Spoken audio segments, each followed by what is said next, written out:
H2B housing's getting very expensive. What are people doing? What are people doing? Yes.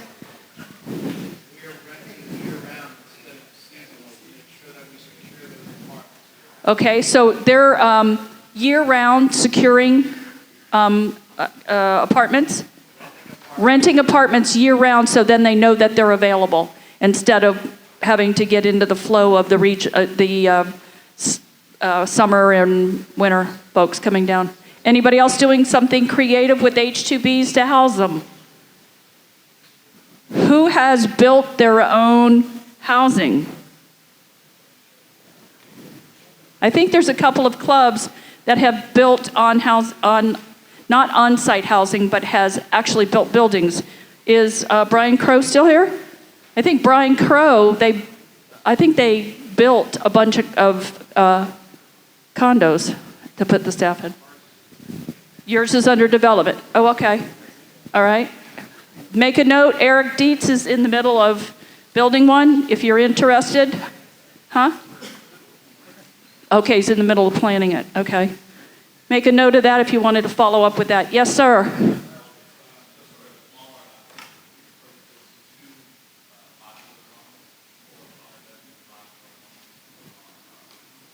Modular homes, smaller property. How many people can live? 4 per house, modular. And they have them right on the property. Must have a larger property, smaller club, right? Anything else? Anybody else doing anything creative with H2Bs? Okay, next question. Who wants to ask a question? You guys send me a ton of questions to send out to everybody, so there's got to be some questions. Kyle. So obviously, as everyone's getting ready to do their budget, we're taking a look at least in the food and beverage arena, costs are just going absolutely through the roof, whether it be in labor, food costs, beverage costs, vendor contracting costs, to fix your kitchen equipment, pesticides, fertilizers, everything's going through the roof. We're probably taking a look at a annual dues increase of 15-20%. We're thinking about cutting back on our food and beverage hours just to temper and I'm just wondering whether or not other clubs might be taking a look at their 7 nights a week.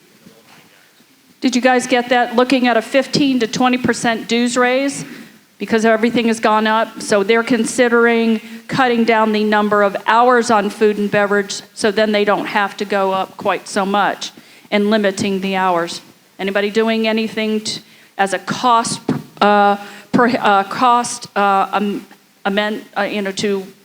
the word I'm looking for?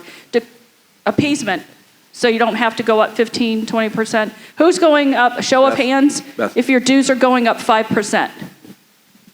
Oh, sheesh. Less than 5%? 10%? I hate to say this. 20%. Holy moly. How is it going? I think you raised your hand, Jeff, in the back. How is it going with your members raising dues that far? Okay. So far, so good? You're at conference. Hey, Beth. Yeah. Hey, Beth. So they approved it, though? Board has approved it, okay? They came up with 20%. Wow. Hey, Beth. He chose 15, and it went. The board chose to go 20. So that's a nice compliment. Yes, sir. Yeah, we came in at 17% about a month ago. The board's question was, is this enough? But to take a step backwards, we did limit our operation last year. We weren't able to run simultaneous operations on the upper and lower level because of staffing-related issues. So, yeah, we're throwing a ton of money at it between H2Bs, beefing that up, beefing up comp plans. But we're at 17%. The members were notified about a month ago. I've received absolutely nothing in terms of feedback from the membership. They're fine with it. Okay. General hands, members have... Question from the audience also. Okay, great. Just in general, are members concerned right now about dues? Are you hearing a lot of... You are, Todd? Okay. Members are nervous. They're going to the grocery store. They're putting, gas in their cars, and they see what they're paying. What did? Property and casualty. Wow. I mean, it's not something you can cut, can you? Wow. But the problem of it is then you feel like you have to cut member services, or cut people. Stop the bonuses. Another question that I was very interested in, who went from having a waiting list to get in, didn't have a waiting list to get in, now has a waiting list? That's a lot of hands. Out of those clubs that did not have a waiting list, now have a waiting list, do you think it's temporary? Or do you think that you have convinced them that they need to stay members? Permanent. Who else raised their hand? They think it's permanent? Not seeing a lot of attrition from the people who just joined because they lived in the community and they wanted the amenities during COVID. That's fantastic. So I think one of the things that I saw during that time period is people who were not club people, and correct me if I'm wrong, who lived in a country club community because they wanted to live in a country club community, but were never club people before. And then when the pandemic happened, they started to realize what club was. And they got used to having the food amenities and be able to play golf. They started meeting a lot of people. And I think it was a good thing. I mean, I hate the pandemic. It was not a good thing. I'm not saying that. But for a lot of people, I think it turned into they are now fully engaged in their communities that they moved into for one reason, and now they're fully engaged as members. Did you guys say I'm right on that? Yeah. I have a question here. Yeah. So yesterday at the CMI, I would tell you that the leaders of that group said to us it is not permanent, and that they are expecting in the next 2 years that we would be back to like 2019, that you're going to see membership attrition because they're predicting we will have a recession, and that will affect all our memberships again and how they're spending their money and what they're doing. So I just... Thank you for saying that. Yeah, wasn't in there yesterday. Here's a question. Is there anything the Florida chapter can do to stop the politics from the CMAA National Association? It is infuriating at times, and for the first time in many years, I didn't attend the national conference because of it. I'm wondering if there's others that feel this way. Politics from CMAA National. I don't know if I knew specifically what the politicalness was. I don't feel like there is. I know there was some people who had some issues with the vaccination situation to go to World Conference, but if this person who wrote this will come find me later and I can find Eric or Brian and talk to them. If the concern is out there, we want to address it, but it's a little general and don't know specifically what we have to overcome or to help you with. So thank you for the question, and thank you for attending here. We appreciate that, but we want you to get the full use of all of your membership. So if there's something that's in your craw, let's make sure that we take care of it. Any other questions? Any other topics? What do we got? We talked about labor. We talked about dues. Yes, general insurance. Everybody seeing increases in general insurance? Is there anybody from CBiz in the room? Okay. Talking to Tamara the other day, she was talking about one of the health companies was going way up, Blue Cross and Blue Shield, but what's the other one? United? United and Aetna, I think it was United and Aetna were being very aggressive to try to pick up the folks that were seeing those double-digit raises. Anything else? Any other questions? Yes, back there. I'm coming. I'm going to get my steps in today.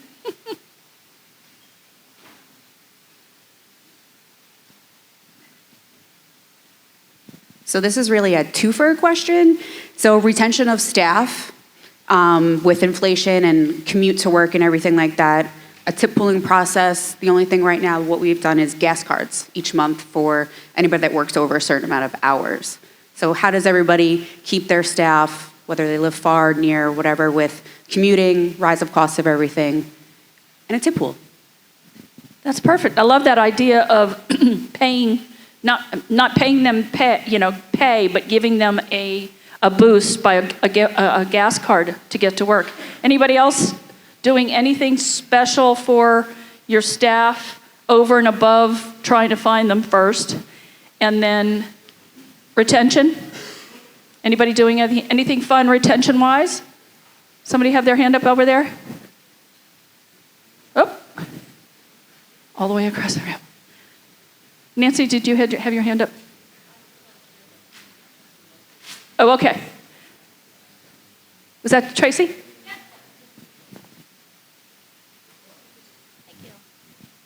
We just allowed all the department heads and staff members to work 4-day work weeks if they wanted to instead of the 5-day work weeks. So it went across the board for all department heads, and if they felt that their staff were able to work 4-day work weeks, to allow them to do that for the same pay. That's very flexible. Love that. Love that. I think we're going to see more and more of that. People working from home if they can and not necessarily have to be in the office. Not the same vein, but a similar vein, we are just beginning to explore childcare. I'm not providing an on-site, but a childcare credit or a couple $100 a week towards childcare, knowing how expensive that's become. Just another perk. I think we're all kind of looking at ways to how we can, again, beef up our comp packages for our mid-level and entry-level staff. That kind of goes on the same vein of giving gas cards for people who work over 40 hours a week. Trying to do those creative things that are not what we think of as general pay and benefits, is to beef those things up and be creative. Did I see somebody over here had something they wanted to say? This side hasn't said anything. All right, you guys have to come up with a question that you're dealing with, that you want your friends over on the other 4 sections to help you out with an answer. What's happening? Everybody's running perfectly? Nobody's having any problems? What about a success? Talk about a success. Give us a success that you did during COVID that your members just went, wow, I can't believe they did that. I love it. I know you guys did a ton of them. Sherry.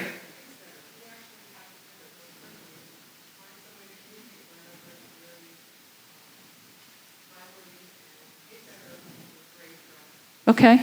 They added Pacesetter, which is an app that allowed them to be very fast getting information to their members. 80% usage. The club members are using it 80%. It's called Pacesetter. Kevin, did I hear you say? Yes?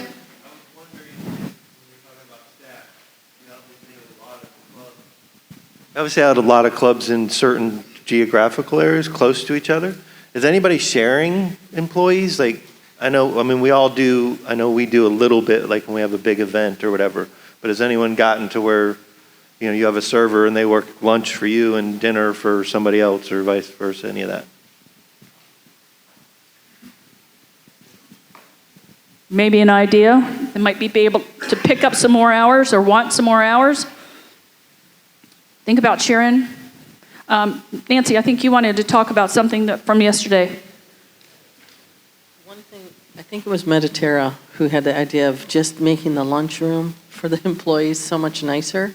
And I'm going to do that, take pictures of all the employees, their favorite food, their favorite movie, and put it up, because sometimes with the turnover, you don't even know who's on the staff, and so this way we'll all get to know each other.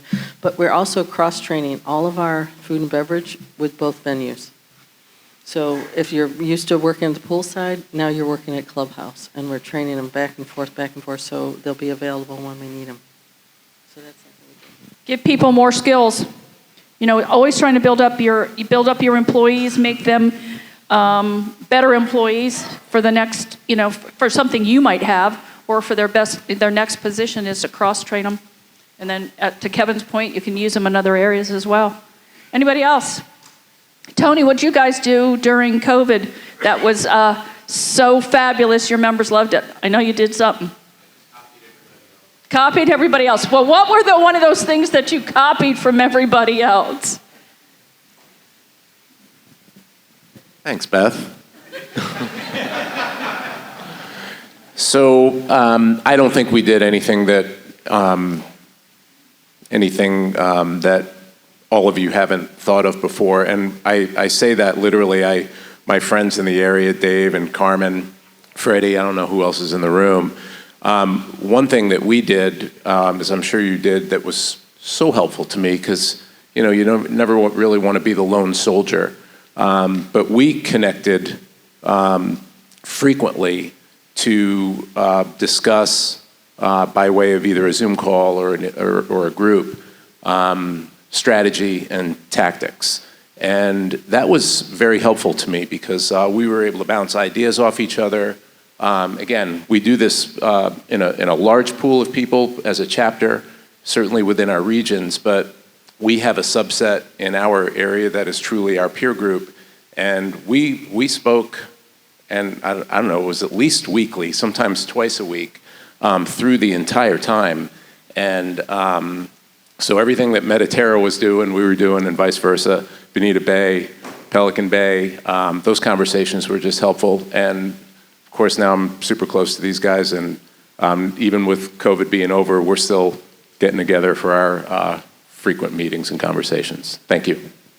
That brings up a thought. Mr. Zahn and I were talking at our last meeting over at Shadowwood, and he came from California, and they had LANs, and it was local area networks. And to your point, it was a group of people close to each other that got together and kind of acted. Sometimes they brought education in, he said. They started giving education credits for it. So if we worked together, it could turn into smaller little education programs that we do with a bunch of you getting together, you setting your agenda. I can't do that. You guys set your agenda. I can help you find somebody from an education standpoint. We can share that information with everybody else. But I think that goes to that lands, right? Am I right? Am I right? And that way you guys kind of bond together and try to do some things. You do them anyway. You do them anyway. I know David Summers has talked about that there's a whole bunch of people that all were in the same kind of homeowners association. And what were those called? Sierra clubs, that they were speaking with each other. Yeah, you could have a Sierra land group, and you can have a South Naples and a North Naples, a Palm Beach County one. You could do one in Boca, you could do one in Fort Lauderdale, because we don't usually get down in some of those areas to do large educations, but we can do these one-off educations. So think about who you could put your group together and call it a LAN, and let me know who your LAN is. We'll send this out afterwards, but who's going to be in your LAN? And that way we can keep track of them. We can kind of ask you for ideas. At these conferences, there might be a session like this where all the LANs share what they've been working on and what they've been sharing with each other. So, Carmen, did I see you wanted to say something? Oh, okay, you were kind of looking at me that way. Anybody else got anything? Yeah.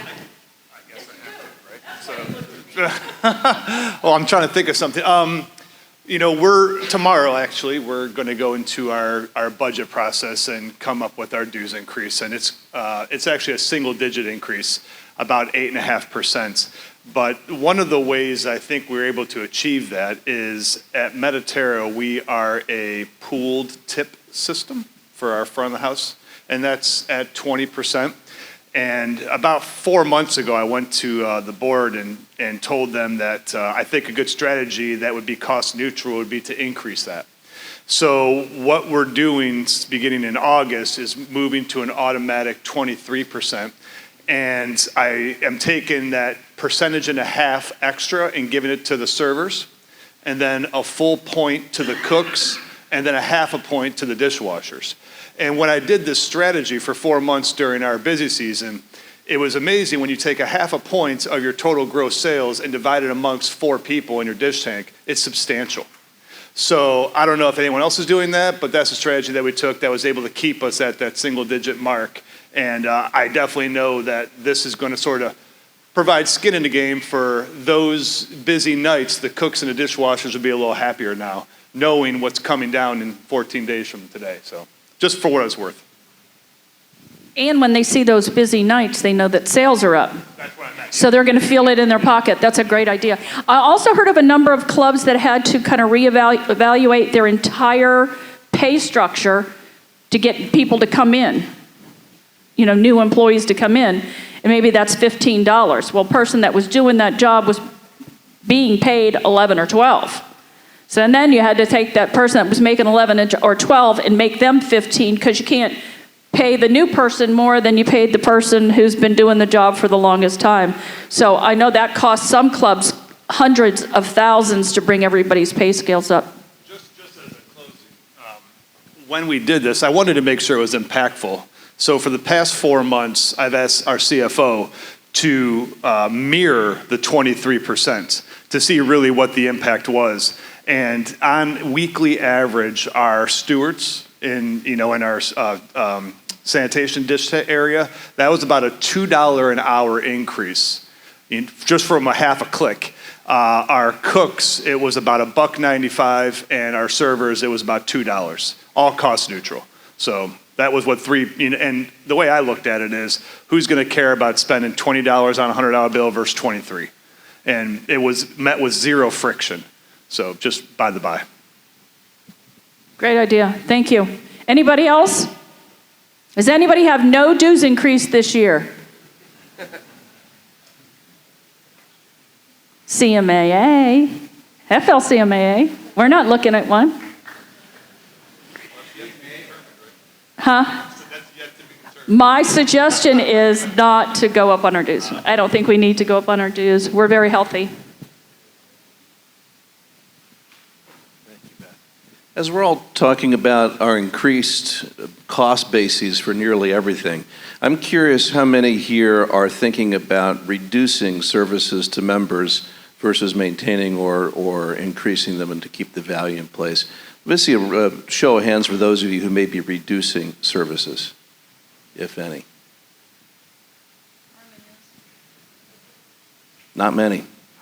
Thank you very much.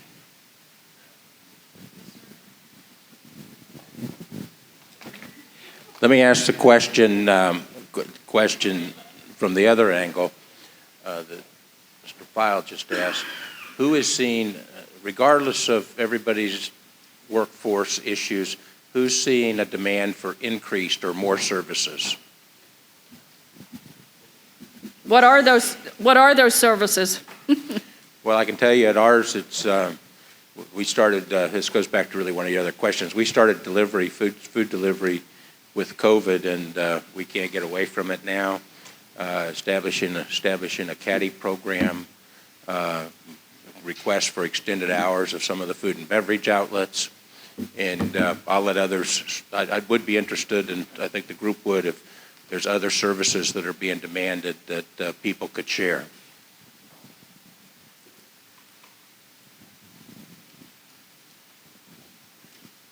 Excuse me, of those people who had their hands up that they've added services, shout out what those services are, please. More hours for where? Food and beverage, longer hours. Longer hours, is that pretty standard? Yeah, Kyle? Okay. How many people like Brian here have kept their, I'll call it their shopping, their deliveries? Is that deliveries of cooked meals? Is that delivery of uncooked? Cooked only. Is anybody still doing their store where members can buy stuff? Yeah. Yeah, I think that's here for There's still a lot of people in our communities that are starting to become a little scared to go back out again, so I think that might see itself again. Anybody else have any issues? You've got 400 brains here to help you with your club. Ask away. Anybody? Thank you.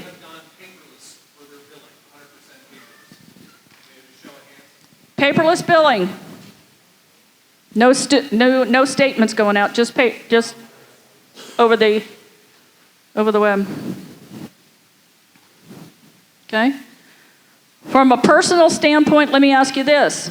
Would it be easier for CMAA, FLCMAA members for us to take credit cards? Raise your hands. Okay. On that same line, if you chose to do that, would you be okay to take the fee? Yes. Okay. Good. Well, that will be on my list of things to do this year. Is anyone evaluating, you just brought that up, with credit cards, if members are paying with a credit card, are you passing those fees on to them? Because it's about $120,000 a year at our club.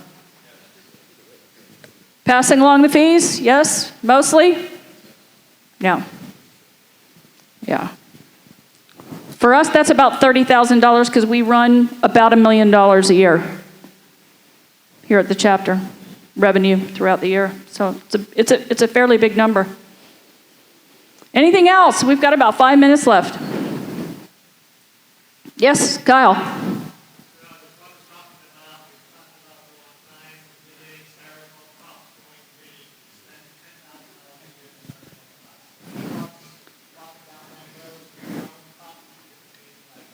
Eliminating styrofoam, bring your own cup. Anybody doing that? Raise your hand, show hands. Yep. I think just from a political standpoint and also a pressure standpoint that styrofoam is going to be on its way out. Seems to me. Anything else? They don't like the turtles? Your members don't like the turtles? Oh, they will not get rid of the styrofoam. Oh, yeah. They don't care about the turtles. Okay. All right. Gotcha. Yes, Bill.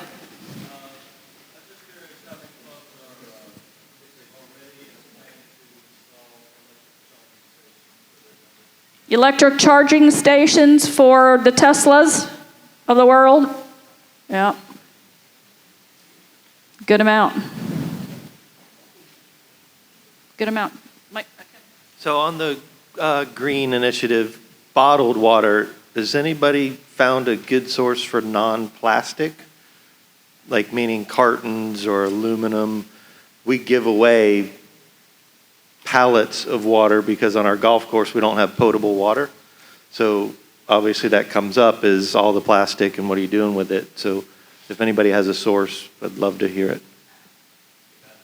I think they call those things bubblers over there. The hotel's got those and they're called bubblers. And I think if you put those in all the outlets and just let people bring their stuff. Yes, sir. Kevin, I went to Gardens, disaster, stacked too. And the other thing we realized is they don't fit in the cup holders. So it sounded and looked like a great idea, it just didn't work. I'm seeing canned water now, though. Fully recycled. They recycle them. That makes sense. So, Robin, we're going to end on you. Tell us your funniest member acting bad, not the club, the situation, member acting bad during COVID. This is Robin Stoll. She's our attorney, membership attorney, always calls me with members acting badly. Give us a story. I was actually going to ask if you all have had a lot of member discipline problems because during COVID, I had a lot more member discipline problems. And then in the last few months, since everyone ripped off their mask on the airplane, it's gotten even worse, way worse. I've had more and worse behavior in the last few months. But So one of my recent favorites was someone took off all their clothes and made snow angels in a sand trap on a golf course. This was one that I thought, ooh, that's gotta hurt, don't you think? So, yeah. But I'd love to hear, you guys, are you guys having a lot more member discipline? Are you guys having more member discipline issues? Do you guys want to tell? Do they want to answer and tell me some of their? Anybody want to tell a funny, it might not even be a funny story, but a member acting badly story? Anybody have one? You got one? So just recently, I'm a first-time GM, so I had my first grievance case, and I had a member think that there was a squirrel that was a nuisance coming in and out of our outdoor patio, so he decided to go to his house and grab his pellet gun, shoot it out of the palm tree. Upon investigation, I found out that there's two types of squirrels here in Florida. There's fox squirrels and gray squirrels. He shot a fox squirrel, which is an endangered species. Then proceeded to take the dead carcass and drive it over to a lake where there was an alligator and then fed it to the alligator, which is also illegal. So that was fun. I would just like to say thank you to a lot of the GMs, definitely here in the Naples area who respond to emails quickly for me, so I didn't get myself into too much of a sticky situation. That's a double whammy there. I love that one. Anybody else before we close want to tell a funny story? So we go off with fun? Can't beat that one. I agree.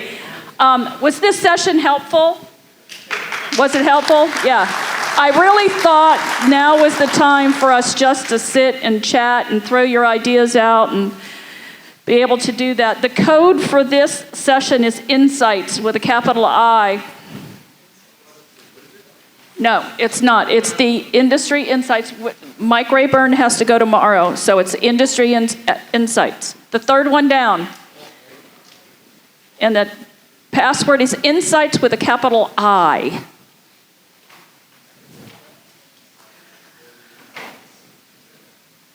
So you are